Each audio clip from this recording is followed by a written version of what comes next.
So in this one, we're just going to take a look at the different lighting options in Blender, from the procedural sky add-on to adding in an environment texture. So let's get started.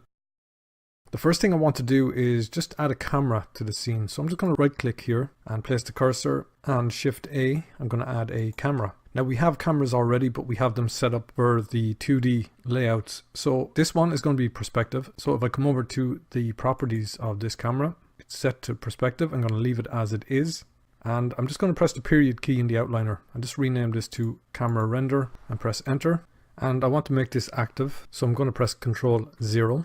And if I come over to the properties shelf here, I can just check this box here, which is lock camera to view. So I can just roll the mouse wheel and zoom out and just frame up this. And I'm going to uncheck lock camera to view. So I'm going to add some lighting to the scene. So if we come up here to File, User Preferences, there are a couple of add-ons I want to enable. The first one actually is this one here, which is sun position. So just make sure you put a check mark beside this. If you want to get some more information about it, you can just hit the documentation tab here. Okay, so if I drag this over here, you can see the author, just some instructions and installation, preferences, etc. We'll have a look at it in the next upcoming lecture. I just want to make sure you have it enabled at the moment. Okay, so I'm just going to minimize this. And I'm just going to come down along here. There's a couple more add-ons I want to enable for this lecture.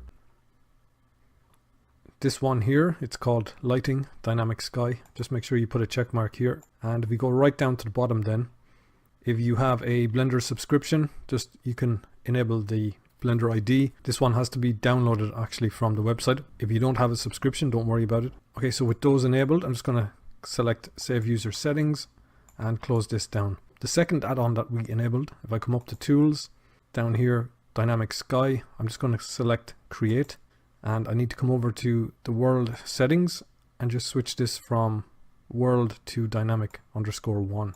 So if I press Z and bring up Rendered, okay, it's given as a procedural sky, so it has a background color, it has sky color and some clouds.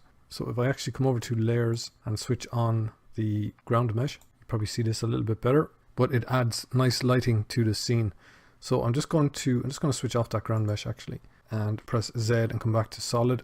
So I'm just going to switch this back from dynamic to world. The second way of lighting the scene would be a HDRI image. And like I said, if you have a Blender subscription, you can just press Ctrl Shift Alt A and you can come into the Blender Cloud Asset Library and check HDRI'S. I'm going to go for outdoor, and when these load up, I'm going to go for something like this open field. Okay, and that gets loaded into a texture folder in your project folder. So if you come over to the back of the color, I can select environment texture and I can select open.